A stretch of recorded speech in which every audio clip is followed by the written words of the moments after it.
soikre lan krishnabu satre lagle mana haise langlenda langlendi mabungdo jail de leibuni na asaubudo phudolaktana ngasai di noino pada ingkholam phama tawhan krabani ne yare manoklei as yopak pai babu haiba jalo mapok ngai degi yopak di lairdana thanga ma pai daba nga semba ba hai daba ipa daba ai pada lakna bi khraboire pare pare atai wadi kem hairam dro dala leba lalleiba khamlai yam hairam male langlen gi mabungdo jail dai lauthokna ba nei babungda silen gani ngamdraga mahak sibige kaina yam hairam male khoi ma de jaloni changnaga angang ani gi warida tabada thoklakpa sungam na thongjin maramda dum tara lera bachani othona mangaw thekre nopa sin thoibada yaire ma phat khamlai khaino ne mana ngamba thabak sunate hekta sini nanin haridubo khoi sin thoibasa macheng masona matawbane dalaleba emongda landi soram larai lalaiba khamlai hoi hoi nupa haiside singaktane ngangthoki ba haidoki ba wangang na ba hotna bada mathoi fawa mangnari bane nupa masendi kharabu phaine phagi ta thoknaraga tongne nupa na nupi da haiki ba wasini sini nani khangda gai tonari se yairi madu tapna khamlai adubu haiba mana ngamba matang sunate mathanda awabu pijaraga kaidawni as khangdreda angang sise kadam thoktoina tanja duda yairi magi phone du mapabungi call amalai yairi malalai bada sat hari dalaleba babungi call ai conference bigi tumina payuko lalai basa adum khame hoi hoi paikhalo asi hainaraduna yairi mana mapabungi call du paikhali aduga conference mode ta thami yairi matapna mapabung da hari babo yam thengle tumbi tribo kai haige samkhya pabung no kul chandu makhon nikna pakhat na hari ibagi yairi ma nang thuna ba imphal da thoro naupa sin thoibado aikhoi ge marai tawna badagi heng tawduna rims hospital da gyan ta dana lerine nang bu thuna muk da thoglakpa ipa pa mine ipagi yairi ma sin thoi bagi paudu hekta bada pakhat ki duna wangang ba phau thoki dre kaina aisiba babang ai hoji mak tholona ba tarage babang phone thambiro asi hairaduna yairi ma phone du phat launa kaktat khre lalai badu paudu tabada machinda soli as anthopa gi angang ni da masi tawni se ai di khanglabani ai bu wase ima didi tambana di phaida icha langlin tarabadi soidina amahena pakhat panungai da bai bada oirani ne atudi ima gi manak da ekta changlage tam phadu langlin ga tumbani matam su khara thingjilakpa matam oibana mama su langlin su tum tharamle lalai ba tapna changlakuna kaurai ima tabro tum tharabro ima tam phadu machana kauri badu ta taraduna mikap tholai aduga hakam chaladuna hare as ibunga kaidore nakhong hamning bro ima bu sangu hai bro lalai ba phat hare as ima thaning deda aduina deba wam ta tamgi changlakpane ichalang lendi tum khrabra tam phalang lenda hai fit ying laga hare tum khramale icha se ngasai hingol karaya mina badu da wara male ne lalai ba sor sangna khondok tuna mama da wari du tamlai bare ima onthona loba thodo ma thokle ima da tamgi haiduna tawbane atai nate ngasai nungthida lakla mangang nupa macha do yairi magi ma pasin thoibane tam phadu phat khumlai ho ima su chinglai ne noi wari do ima na tabada adam khangkre adu kai doraba lalai ba tapna hairei ngasai khoi langlena nupa macha duna nupi macha sigi mabungdo jail de kilo thokani ngamdraga sigani gaina langlen hairem haibadugini haise tamphado macha gi wadu da chingnaraduna phat hanglai adu kai dorege bunga singni imada tamune lalai ba sat hairei ho khoi sidai han kraga angang nupa macha duna mayum da lan tarob chane ꯑꯗꯨꯗ ꯃꯄꯥꯕꯨꯡ ꯍꯣꯏꯒ ꯃꯔꯩ ꯈꯔ ꯇꯧꯅꯕꯗꯩ ꯊꯧꯔꯤ ꯌꯥꯜꯂꯤ ꯍꯧꯖꯤꯛ ꯔꯤꯝꯁ ꯍꯣꯁꯄꯤꯇꯥꯜꯗ ꯂꯩꯔꯤꯌꯦ ꯒ꯭ꯌꯥꯟꯁꯨ ꯂꯥꯛꯇ꯭ꯔꯦ ꯍꯥꯏꯔꯤ ꯈꯣꯏꯕꯨ ꯀꯝꯗꯧꯕꯅꯣ ꯈꯣꯏꯅ ꯆꯠꯇꯨꯅ ꯍꯪꯂꯨꯕꯁꯨ ꯌꯥꯕ ꯅꯠꯇꯦ ꯀꯃꯥꯏ ꯇꯧꯗꯣꯏꯅꯣ ꯏꯃꯥꯒ ꯇꯥꯟꯅꯒꯦ ꯍꯥꯏꯗꯨꯅ ꯆꯪꯂꯛꯏꯅꯦ ꯇꯝꯐꯥ ꯁꯠ ꯈꯨꯝꯂꯛꯏ ꯏꯕꯨꯡꯉꯣ ꯑꯩꯈꯣꯏꯅ ꯆꯠꯇꯨꯅ ꯍꯪꯂꯨꯕꯁꯨ ꯌꯥꯕ ꯃꯇꯥꯡ ꯑꯣꯏꯗ꯭ꯔꯤ ꯁꯤ ꯃꯇꯥꯡꯁꯤꯗꯤ ꯀꯔꯤ ꯇꯧꯅꯤ ꯁꯣꯏꯗ ꯉꯝꯗꯕꯗ ꯏꯁꯣꯔ ꯃꯍꯥꯛꯅ ꯄꯤꯅꯕꯤꯁꯟ ꯁꯨꯝ ꯇꯧꯔꯁꯤ ꯃꯥꯒꯤ ꯂꯩꯕ ꯍꯌꯦꯡꯁꯦ ꯅꯪꯒꯤ ꯊꯕꯛꯇꯣ ꯈꯔ ꯍꯦꯟꯅ ꯉꯟꯅ ꯆꯠꯂꯨ ꯑꯗꯨꯒ ꯅꯨꯄꯥ ꯃꯆꯥꯗꯨꯒꯤ ꯃꯆꯤꯝ ꯑꯍꯜꯗꯨꯗ ꯋꯥꯔꯤ ꯋꯥꯈꯪꯗꯣ ꯐꯖꯅ ꯍꯪꯅꯔꯒ ꯆꯠꯂꯁꯤ ꯑꯩꯈꯣꯏꯒ ꯃꯣꯏꯒ ꯃꯔꯤ ꯑꯃꯠꯇꯁꯨ ꯂꯩꯅꯕ ꯅꯠꯇꯕꯅꯤ나 ꯀꯩ ꯎꯄꯥꯏꯗꯤ ꯂꯩ ꯏꯃꯥꯒꯤ ꯂꯩꯕ ꯑꯗꯣ 이베마 야이리마디 pausipu takrabo lalaiba du khumlai ima aisu maga wari sanaringai moi pabungna phone tawralaga hairapado conference thanabada tahobane isu as yairima da onthok haibidun wadana te hek laire mai punchi che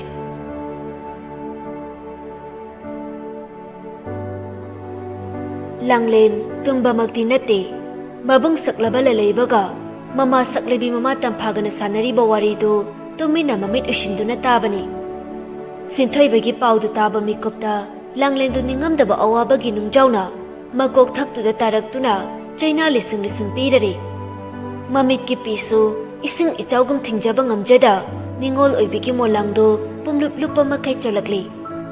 makon thokna kapjaba yaba matang su oidaduna phungatuna kapjara ilanglendu machinda yam tapna warauna sonthangna solai yamungcha lalaiba mama da tapna haire ima pothabir hayeng ayukto kari tawba yai haibadu khanarase yairemsu hayeng ayukti yoraklani maga pau phaunaduna ai khanarage khangreda kokse amagi saba phauloi ama gyan kamam sala eda sita tamphasu khomlai phare icha su potharu ahingse nongyai jabulan silakle icha isa waran potharu asi hainaraduna lalaiba amadi tamphado amuktum thanakre langlen mamitu ishalu haibadu sungya yadre tasingna mahaki thamoidu puba ngamjadre nupi oibi mabokse onthokna sumabok thikreda pina makhun thokna kapjaba phawba ngamjadre awabatana phungkhatlaba ningamdabana lakhatlaba langlendu sinthoibagi manakta mikup amatang lepjaraga awaba adu khajik hanthagadra khalai ningai chawbi mahakki thamoigi ningaidu asum kanchilaktuna sinthoibagi manakta chatlage haiduna chabyungna khalai mama tamphana tumthakiba ngaiduna leiri langlendu asumna tamphadu tumthakre haiba langlendu khanglabada phamungdagi tumina haugalai phi amana mamai adu khomjinduna prap thongal tamna tholakli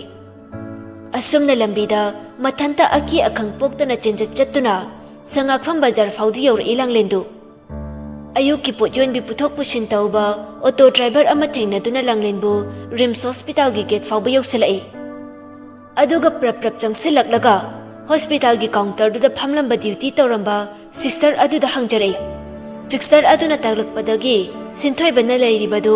ICU room adumda laklei adubu Nokulchan hospital gi superintendent duga wari kanna sanabadu langlena tarai changsin basu ngamjadrei Nokulchan pakhatna doctor aduda hangli doctor ichagi phibam sibu khamdabuno mapai ngonda singna mukta tambiu doctor du tapna hairei sir aujuma kide angang sigi ngaksamda phiduna lakhat kibagi minor injury khara natana khudong thiningai thak adudadi leitra haijage aduga angangse sokjat kibagi unconscious oibane thunama pharakani thajai ishor koiramji Nokulchan makha tarai doctor aduga aigi chagi phibamse police yauduna suicide attempt tawbagi mawongda puthoktuna report su doctor na ibirana yari kai laithokna ba doctor na amukta sinbiyo doctor na Nokulchan hairei sir angangse suicide attempt haina report irabade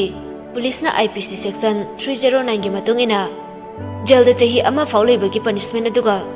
soidena fine kharadi thirani aduna report sa suicide makte jararoige accidental injury hainai jarage Nokulchan su hairei aduna bo ai doctor da laithokna ba sinbiyo haina request tawjari basini doctor nokleduna नुसा थिबिनुदा sir नकुलचा आइना फनबा अदुम सिंजगे अदुगा sir Indian government न पुथोकिबा mental health care act 2017 IPC section 309 की मखादा सुसाइड अटेम्प्ट तौबा मियोइसिंगबो पनिशेबल ओये हाइबदो रीडिंग डाउन तौदुना डिक्रिमिनलाइज तौरबने थोइना वाबिरुनुदा नकुलचान तपना हाइरे थैंक यू डॉक्टर अमुक हना डॉक्टर बु थागचरी डॉक्टर दु दुमक खुमलाई खरिगे थैंक यू नो सर नकुलचान सिदि आइखोगी इथौने अदुगा सरदी आइगी नुसिख्राबा मरुपने असी हाइनरदुना डॉक्टर अदुगा नकुलचान थोक्री लांगलेंदो सिंथोइबगी फिबमदु करिसु तौद्रे ताबुदा यामना नुंगाइजरी अदुबु अमुक्तंग सिंथोइबगी सक्तमदु येंगजनिंगदुना थोंग मपानदगी तपना जंगसिंगदुना येंगजरई ममा इबेमा लैसिलेंबिना मचागी खुयादा फमदुना मचागी सेबा तौरी लांगलेंदो सिंथोइबगी सक्तम अदो थोंग मपानदगी उजबदा चिनबालदु खजिक नोफे तौजै मिटकी पीगा लोइनना खंगाउदना लांगलेंगी तुंगदगे हरे कनानो हो नंगना मफमसिदा कैदौरमिबा लांगलेन फट ओंथरए हिरैमा ओइरमबदुदा खंप्रेक खंगी हिरैमा साउना हाइरे नंग मफमसिदा कनागी अयाबे औरगा चंगलरिबना नंग बोइना नसकमना खंगी बेमा स्कूल मै थाबी इपाबुसु समदुना असिबा खयाता लंगसिंगे होटनाबी हुरान बिलांगलेंदु नत्रना लांगलेंदु करिसु खुमजदे नोनथादुना अदुमक लैरी हिरैमा लांगलेंगी मखुदांदु तापलाउना पाइदुना चिंगलगा हॉस्पिटल की मपान तमना पुथरक्तुना लाक्तना इंथुरई लांगलेंदु तुसिंदुना लैमाइदे ताई हिरैमा साउना हरे हे नंगी मरमगी दमक मिनाइना चिनौपागी मरमगी दमक ममल यामलबा आइगी उपागी पुंची बिखमनगे तौरबने नबुंग मिनाइ हुरानबदुसु थादुरक्लने हेक थादुरकबगा आइखोइगी मिटमंगदा नचिन नौपा महन लेपकनो मसे आइगे लास्ट वार्निंग अदुगा इपा सिंथोइबगी आसा नंगना तौरमलदे खुदक्ता आइना नंबु हाथोकपिगने चक्रो नसक्तु येंगनिंदे असी हाइरमलगा हिरैमदु साउना चंख्रे लांगलेन कपलदुना रिम्स की गेट मया दुवाइदा फमलदुना लैख्रे असोमदना तंफादो मिकअप थोरकपदा लांगलेंदु लेरमदबदुदा खंजरे हाइमा इचा तोंबिसे हगोइख्रा मालेने पुंगसिबु खया ताख्राबजानो तंजादुदा लैबसु इरु माइथालोइदुना चंगलाई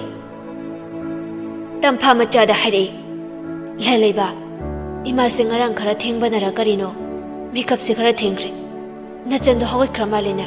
चानु नोंखनबा हायुदना लैबा ngakna ए कइनो हाइसिबो इमा लांगलेंदे मनिंगदसु लेहौदे चाखुमदसु लेहौदे चानुंगा आइना लोइना लोंदुना लोइरबने इबेमागा इमागा तुमजबदुदा थुगाइबदो नुंगाइतदना हौदोपिदबने आइदे कोइदे हौगतपा तंफा पाखतना हरे करिनो हाइसिबो नचंदो कदमदा लेगे अमुक्ता येंगुने लेबा ममा मचादो येना कालुखा मनिंग ममांग कोइ चेंदुना लांगलेन कोइ थिथिरई लेबा कौबा लेट्रे लैबा तपना ममादा वखन खंथादुना हाइरे इमा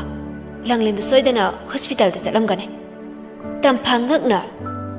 करिनो इबुंगो नुपि मचा माना अहिंग नोंगैदुदा मतौ करमना अस अमता चलुथुनो हॉस्पिटल दा लैबा मकोक तो होली अस ऐसे मथा मयाम से लवाई समसे लोई केंदोरेदा आई चले इमा आई हॉस्पिटल दा असी हाइरदुना लैबदु हॉस्पिटल दा चेलै अयुक की फ्लाइट ता याइरेमादु ममा से सितलगा लोइनना इम्फाल दा थुंगलरे हेक यौरकपगा हॉस्पिटल तमना लाई याइरेमा हॉस्पिटल के तु हेक यौरकपगा लांगलेंदु मसातु फक्ता सिंदुना गेट नाकंदुदा फमदुना लैबदु उरई याइरेमा प्रप पाखना चेंसिलै अदुगा लांगलेंगी मसादु ताप पाइबिदुना फिंगना हाइरे लांगलेन कैदोरगेना इचेमसिने से दाब्रो लांगलेंदु ममितु तपना पांगलै अदुगा इचेमसि हाइदना तपना अमुक्तंग कौरमलगा वानथाख्रे याइरेमा पाखतखिदुना लांगलेंदु हॉस्पिटल की इमरजेंसी वार्ड ता पुसिलै अदुगा डॉक्टर सिंगदा निंगथेना येंगहलै डॉक्टर ने तपना हाइरे यारने कैसु तौररोय फेवर ने ngaiak potalaga adum pharanida yairema sor amatang hondoi tanjadu lalaibudu hospital du yaurakle yairema ga su pau phaunare lalaibana langlen bu sena hauduna yairema do mama se sital ga loinana Sinthoibana leiriba ward adomda lai. Mapabang Nokul Jansu macha Yairima ubada harauna chinchilai. Icha yoraknidana. Yairima pakatna hairai. Pabong, akhoi Sinthoiba kamdorage. Ayo pabong. Nokul Jan macha gi pakatpadu fathabiduna hairai. Phare kaisu tawdri. Icha yorakpase yam nungaire. Nopa Sinthoibudo hojikmakide gyan lagdri. Doctor nadi athubada lagrani haina hairi. Ibema Yairima sor amadi hondok chai aduga makha tarai. Pabong, tamani do kamdorage. Thadokpada yarabra. Nokul Jan kamlai. Ai case do withdraw tawre. Mani bu maran kopire. Nopagi apambani. Masigini mahakna tawkriba pombasi. Yairima tapna harai. Pabong, akhoi Sinthoibana angang nupi machado tamani gi machando. Numidang tuda school tuda tharibado maram atopane. School mai chakpaduga mari leinade. Adudani Sinthoibana masagi maranya jaduna nupi machadugi khanbada yamni ngamjadribado. Nokul Janchu hairai. Nupi machadubu hojikti kadaida leikrage. Ibema mabungna jail da leire. Yairima lat tawduna khamlai. Pabong, angang do dalale wadu ngang baloi tringai Hiraima prapra changsanduna hairai. Aikagi jewelry house ke accountant lelei boida Yairima na thaman bane pabong. Nokul Jan Hiraima gi wadu da pungangai. Kainu Yairima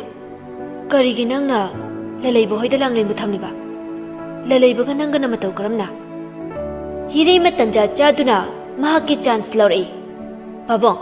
aina langlendo lelei boigi imong duda tamani na thorek trifau madi thodoksina khara nemta trifau sinabinaba khoi Yairimaga tanaduna thamjabani. Yam nungsiba angangne langlendo pabong. Asi hairaga Hiraima du Yairima da pairap yengduna noglai. Yairima macemsigi lichatu chapchana khanglibani. Mahaksa miyoiba kaubanina asawbudu phawi. Adubu machinde Hiraima da paina momun noktuna yengdana hairai. Pabong, ai hanaba honaba aigi school mai thanaba honaba masigi wafamase taraina lawbino. Huran babu oirasu huran bibu oirasu phaduna akanba criminal ek panchilaga mapunchi chupa jalda thambiyo. Hiraima Yairima gi waduda mamitu sangtrak yengna hairai. Hoi pabong, soidanamak thidokpiyo. Tanjaduda Robert fatlauna haijalai. Aduga hairai. Pabong, nacha kuramjari. Adu ngaside khoi Hiraimasu Yairimasu loi leiramne. Aduga khoi Sinthoibagi phibamdo kamdaukrabagi pabong. Ai pau hek tabaga chinjarakpane. Tanja aduda Nokul Jan gi phone da text message ama fatlauna lai. Text adu mahangna lona thadoktuna thigat haliba aronba miyoi sing adugini. Madu hek ubada Nokul Jandu asawbagi sakfam olei.